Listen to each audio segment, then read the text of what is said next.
Yo, what's good peeps? I'm gonna take a look at 10 games which I feel some gaming critics have unfairly scored, so make sure you keep it locked. Number 10.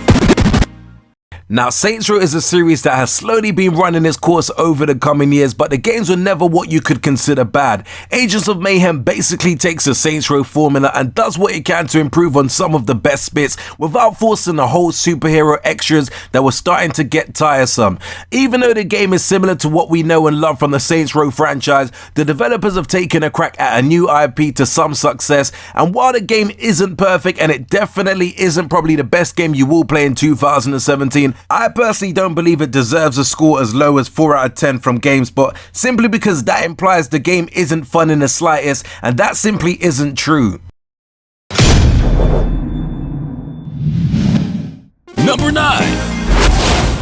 Another game that's known for being rather infamous and promiscuous at the same time is Dead or Alive Extreme 3, which is a game that definitely sells almost entirely on its over-sexualized nature.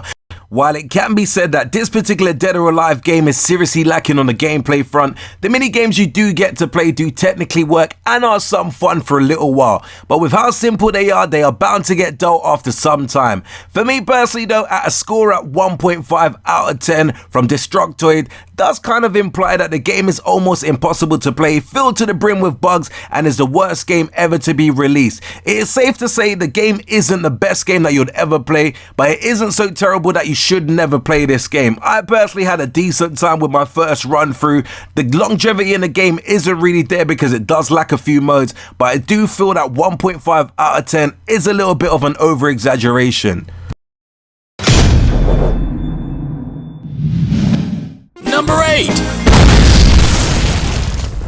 Now, for anyone who has any interest in the game industry, you probably will know about the infamous NES title Teenage Mutant Ninja Turtle, which was a side-scrolling platformer that featured the 4 teenage turtles as they embarked on an adventure. To be fair, the game was reprimanded for having lots of issues and was far from perfect, but for me, with a score as low as 2.7 out of 10, implies that the game is close to unplayable or as far as enjoyable as possible, and that to me is simply not true. Yes, the game is certainly far from perfect, but it's still an enjoyable experience either way, one that doesn't warrant a score such as low as this one. Now maybe this might be down to my personal nostalgia surrounding this particular game, is why I think probably the game is better than maybe it is in reality, but from my childhood days, this particular game brings back so many epic memories, so I was kind of hurt a little bit when I saw that GameSpot gave this game a 2.7 out of 10.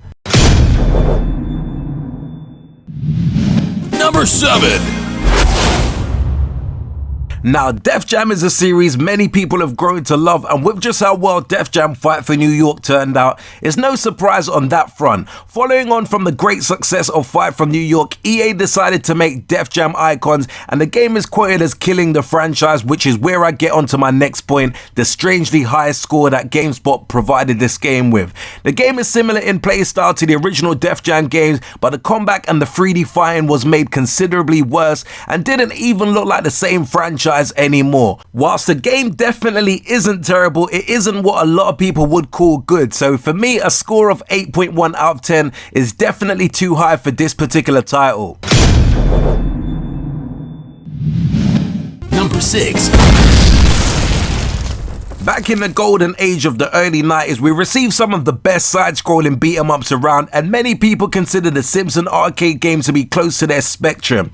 After all, the game is fun, filled with vibrancy and colour, and is set within the Simpsons universe, which many families knew and love. It made for a fun and enjoyable arcade experience that you wouldn't want to have missed out on if you had the chance. So when GameSpot decided to review the game and gave it a 3 out of 10, it was quite a shock to me personally. The overall package for the game is much higher and doesn't even consider warranting a score as low as that one. Number 5. The original true crime game wasn't exactly a perfect open world sandbox title, but it became a cult classic for many fans who enjoyed the game, and that followed went on to appreciate and enjoy true crime's New York City. Once again, you star as a cop that has to go around checking trunks, frisking suspicious individuals for contrabands, and commanding vehicles as you chase down a gang member. By no means was the sequel a perfect addition to the franchise, but fundamentally the game was the same, and it made a fun experience for all those who played played it, and yet the game got a low review score of 4.3 out of 10. Definitely too low for this particular game. As I said, it wasn't the perfect sequel, but at the same time it did have a great amount of fun within it. Number 4. Sonic is the Sega equivalent of Mario, but it's already well known that the Blue Hedgehog hasn't been in greatest spots for a few years now, well until the arrival of Sonic Mania, but you do get the drift. Some may argue that Sonic Adventure didn't exactly put Sonic into the greatest 3D setting after its 2D's roots, but being one of my first Sega Dreamcast games, I felt that the game managed to be a fun, fast and frantic title, albeit a little buggy at times. Disregarding what some may think, the game is still easily playable and is a fun experience all around, providing you don't take the game too seriously, which is why it's concerning it has a low score of 3.5 out of 10, which I personally feel is a little bit too harsh. Sonic Adventure definitely isn't perfect, but the game is definitely a little bit better than the mediocre, which is something IGN feels otherwise. Number 3. At the release of the Xbox One, Rise Son of Rome was the main title to be released alongside it, and was a great showcase on the types of visual features the new Xbox One could bring to the table for gamers. Even though the game did look great, it had a relatively simplistic and easy combat system that resulted in a number of timed button events, but in short bursts was still an enjoyable experience. As such, for me personally, yet again, a review score as low as 4 out of 10 seems to be a tad bit too low for a game that isn't the greatest, but is definitely just above average in terms of design. Number 2. Quite possibly one of the most iconic games to come out of the Dreamcast, Jet Set Radio is a bright and colourful rollerblading that has a great soundtrack, good movement system and an art style that even holds up into this very day. Despite just how beloved this franchise and this game became, GameSpot gave it a poor score of 4.5 out of 10. Obviously the game isn't nearly as perfect as people wished it was, but the game is a classic that many people love for a number of reasons and easily holds up to its own even in today's market, something not many games can really achieve. Now don't get me wrong, I was actually reviewing the GameSpot website and they did kind of give two particular scores. I'm not sure if this one is for the re-release that came out on the Xbox 360 and the PlayStation 3, but even if that is the case, I still did like the HD remake of the game, so I'm not really too sure as to why the game score was so low.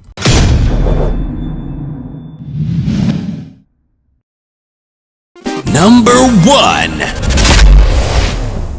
The Donkey Kong series has come a long way over the years, and while Tropical Freeze quite clearly isn't the classic Donkey Kong, it is a very solid platformer that many fans of the series know and love.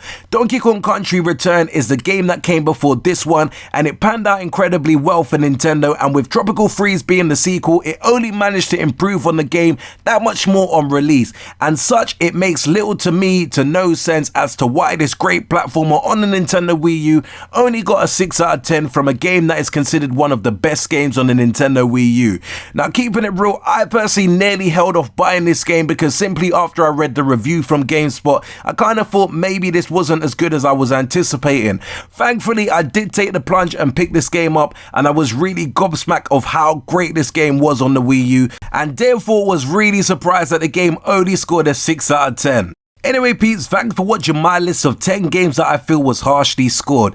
Don't get it twisted, the gaming sites that I mentioned such as IGN and GameSpot are certainly great sources of information when it comes to gaming, and providing us consistently with great reviews that gives us a great indication as to whether to take the plunge to buy a game or not. Majority of the times both sides do get it spot on, but I just feel this particular time with the 10 games that I mentioned were a little harshly scored, which is at the end of the day just my personal opinion, because obviously most people do believe that game reviews are a little bit subjective, and what I think is a great game that deserves a 10 out of 10, someone else might think it's rubbish and should only get a 1 out of 10. With that being said peeps, do let me know your thoughts in the comments below of games that you've come across that have been unfairly scored on whatever websites you feel, and whether you think they're too high or too low, and do let me know what you think about my 10 games that I selected. If you enjoyed this countdown, do hit the like button, and also don't forget to subscribe to the channel, and until next urban gameplay video, we definitely say peace out peeps.